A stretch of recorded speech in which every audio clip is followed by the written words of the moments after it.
Today we're going to play a game. Are you ready? That was my impression of Jigsaw. Yeah, anyway. We're back with the IBM PS2 Model 80, 386, running DOS 622 and Windows 3.1. We're going to play another game that I've, actually one of my favorite games of all time. I've played this game since I was about, 12 years old, I think. And what it is a Mahjong variant called Solitile by Everett Kaser. And this game is still online. You can still download this game. There's a newer version for Windows. In fact, I'm going to find out where it is right now and tell you how to get it yourself.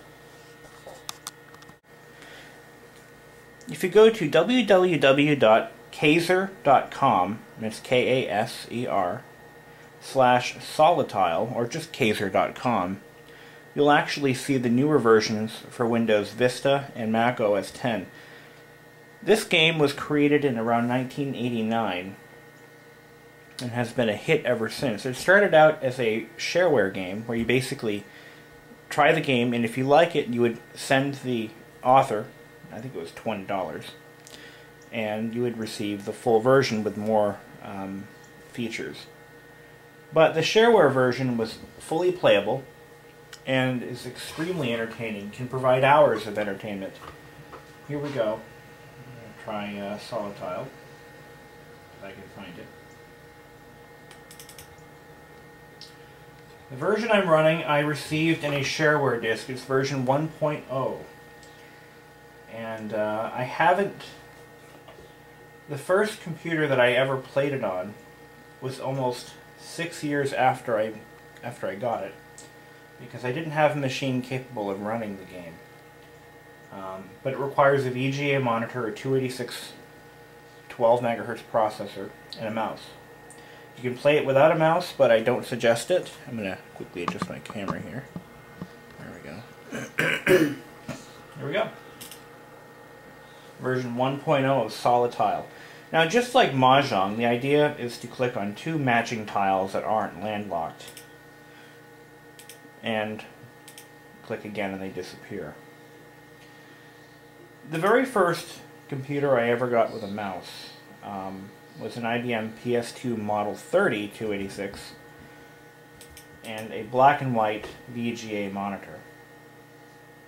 And that is how I started out playing this game. And I found it was on this disk of software that I had gotten when I was 5 in 1989. And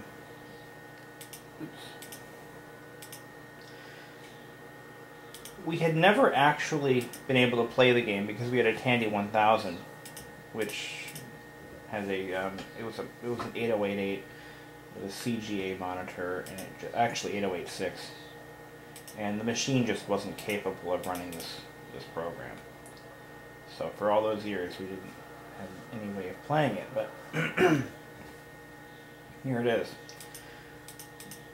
Now there is a method to this game. I never really put any thought into it. I just clicked on matching tiles and without any real thought as to proceeding further into the game. You know, so I never actually have managed to clear the board. I just, as a way to unwind, I'll just play this for, I used to play this game for, God, almost an hour at a time. And it was just a way of unwinding after school. And a couple of the neat tricks in this game is if you right-click,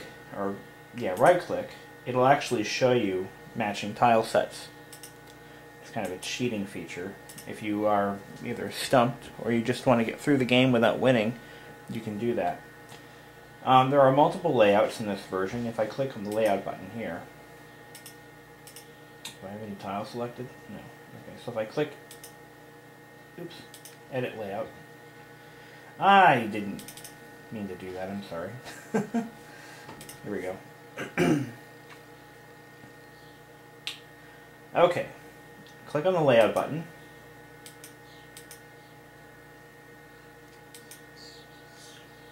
Oh, I'm clicking on the wrong button. I should know better. You know what? Here we go.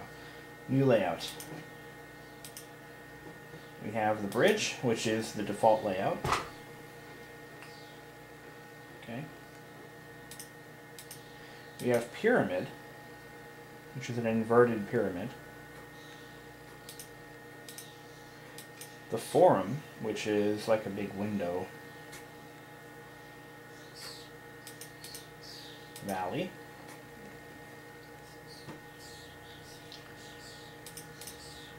Oh, Bomb Man. I don't know what that indicates, but I don't think this particular version is even winnable. Just the way it's laid out. And we have Starship. So, there you go. You can even change the background color. So I'm going to go back to my default layout. Here we go, we got black.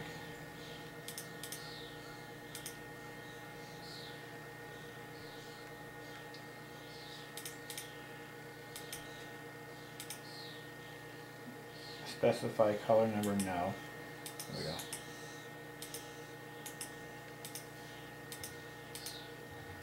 Come on. Oops. There we go.